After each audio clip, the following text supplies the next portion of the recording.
Welcome back to our live training session. We're going to be taking a look in this tutorial at finishing up our base map creation process. We're going to be focusing specifically on setting up the 2-dimensional and 3-dimensional tables in our base files. So this is going to be including setting up fuel, spark, variable cam control, staged injection, knock control, drive-by-wire, mapping. We have a ton of things to cover. So let's just jump right in and start going through everything. Now, the first thing that we're going to do is use all of the different pages in our course layout to navigate setting everything up. I have everything laid out here really nicely in the course layout. If you haven't downloaded it on your computer and used it yet, you definitely want to do so to be able to follow along the tutorial, also to be able to make your life much easier using this PC Link software. So let's jump in right now and take a look at some things. So what I'm going to do is start all the way off to the very leftmost tab. We have a lot of tabs to go through. We're just going to go through and just check everything on the pages in here, making sure that we haven't forgot anything, and just, again, going from left to right all the way through. Lots of things to set up, and very easy to forget or overlook something when we're doing this base map creation process. Let's jump in and take a look. All right, so looking here on our basics page, I think we've covered everything here in the previous tutorial, the very first tutorial, setting up everything. We have all of our basic details configure and set up right now. So let's move to the cam crank page. Under cam crank, looking through everything here, this should be all the default settings for a Honda K20 or K24 engine, so we should be good there. Analog inputs, we've covered extensively in that last tutorial. We've tested and set up all of our analog inputs. We can see here, looking at things like our map pressure, it matches our baro. We've calibrated that, so that's good. We have our air temp sensor, coolant temp sensors. Those are matching in the calibration values. The lambda sensor is online. It's through the CAN input to the link. Taking a look here, we also have fuel pressure it's registering. We have our pre-intercooler temp and our intercooler water temp within the system, so that all looks good. So I think we're good there. Let's move into our digital inputs. The one input that we configured and set up in the last tutorial was the ethanol content sensor. We can see that we have set it up, and we can actually see it's registering and reading right now while we're live with the ECU at 16%.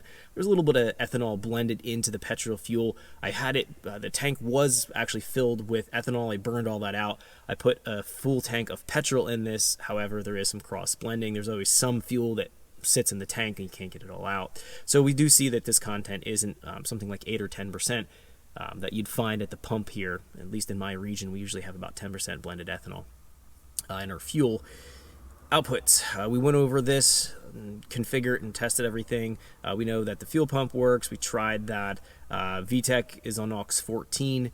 We've disabled VTEC. We set it at 9,000 just to make sure that's out of the way. The cooling fan is going to be coming on here at 194. That should be good.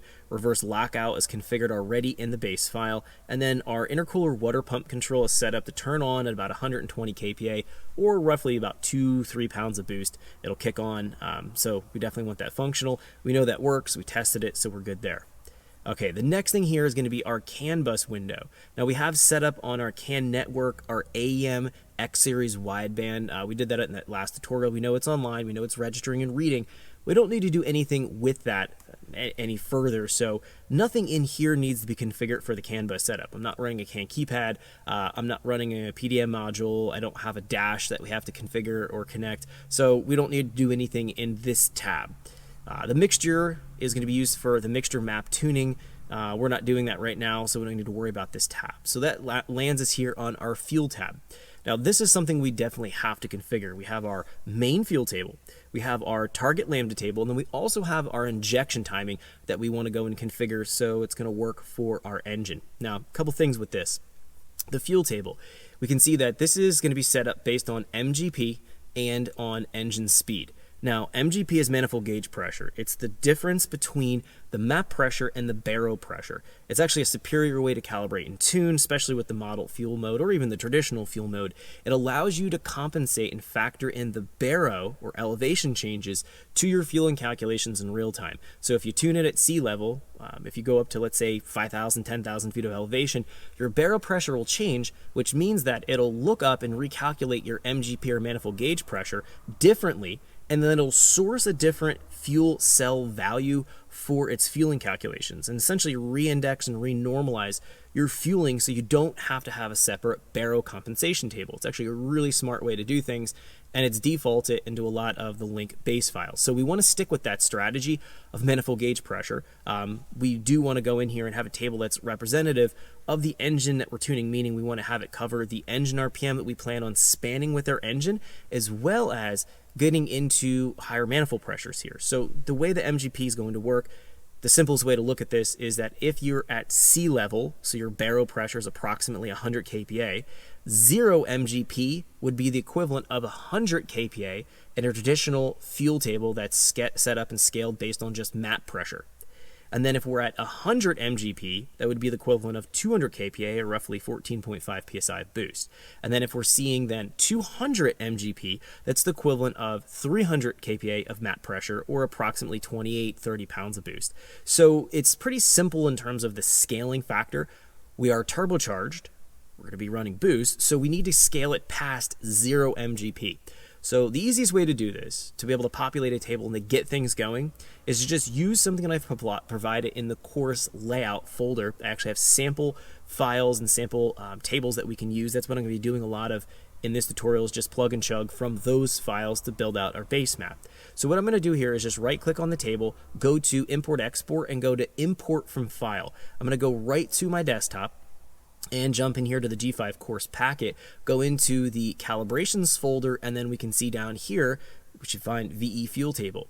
We have a bunch of different options. Some of these I've labeled. We can see here there's an alpha option, the VE alpha N tuning. We have high boost, NA engine, 300 kPa, 200 kPa. There's a 2JZ, VVTI, VE example. So I've put a couple different tables in here to start off with. I'm going to grab here the 200 kPa option, and we can see here that it's going to be scaled to 140 MGP. So it's actually going to be scaled a little bit past 200 kPa of map pressure. 100 kPa of MGP is the equivalent at sea level of 200 kPa of map pressure. So we're scaled past that. Now these table values are a reasonable starting point for any engine. It's not necessarily a K-series engine. So we're going to run with these values and see how things pan out. Now the one thing that we have to do to this table is pay attention to not only the MGP, to making sure that it's going to span to the highest boost level we plan on running. I don't plan on running probably more than about 15-16 pounds of total boost on this. We are about 12.5, 13 compression on this engine, so super high compression engine. I don't need to run a ton of boost. I don't need to push things much past that. Compared to something like a 9-to-1 engine, you might have to run 20 to 22 pounds of boost. So MGP-wise, in terms of the boost pressure, in terms of what I intend to run for boost, this table is going to be scaled sufficient for that. This will actually be scaled up to probably something like maybe 18 to 20 pounds of boost, because it goes out here to roughly 140 MGP. The RPM is a concern here. It's only going out here to 7,000. We want to scale past that. So I'll click X and add some more breakpoints to the table. Now I don't plan on revving this engine past 8,500. It's a street engine. K24 engines have a decent amount of stroke on them. I don't want to rev it too high. I don't want to risk damaging anything with the engine. So I'm only going to rev it to 85. However, I am going to set my breakpoints out to 9,000. In case I want to change the rev limiter anytime, it allows me to scale a little bit past that. We always want to set our breakpoints in the fuel table, spark timing table, so that we're going a little bit beyond the maximum manifold pressure and the maximum RPM we intend to run. So let's go ahead and scale this out here. I'll set this to 7,500. I'll set this to 8,000, then I'll set this to 8,500, and because I plan on revving and put the limiter around 8,500, I will scale out to 9,000. Now, let's click OK and click Yes to interpolate, and we can see now the table is going out here all the way to 9,000. So that's a good starting point. Another thing to keep in mind with this particular engine that we're tuning here, it's a Honda K-series engine. Honda engines have VTEC. VTEC is going to be essentially 2 cam profiles built into 1 cam. So essentially we have a stock, nice idle on low cam or non-VTEC. So it gives you good emissions, good fuel economy, good idle, good vacuum out of the engine, and then we switch over to VTEC at higher engine speeds, and that's going to have a more race aggressive type of profile on the camshaft. So we want to characterize the engines with 2 volumetric efficiency tables, because the engine's breathing or the fueling demand for the engine will change when VTEC is off versus when it's on.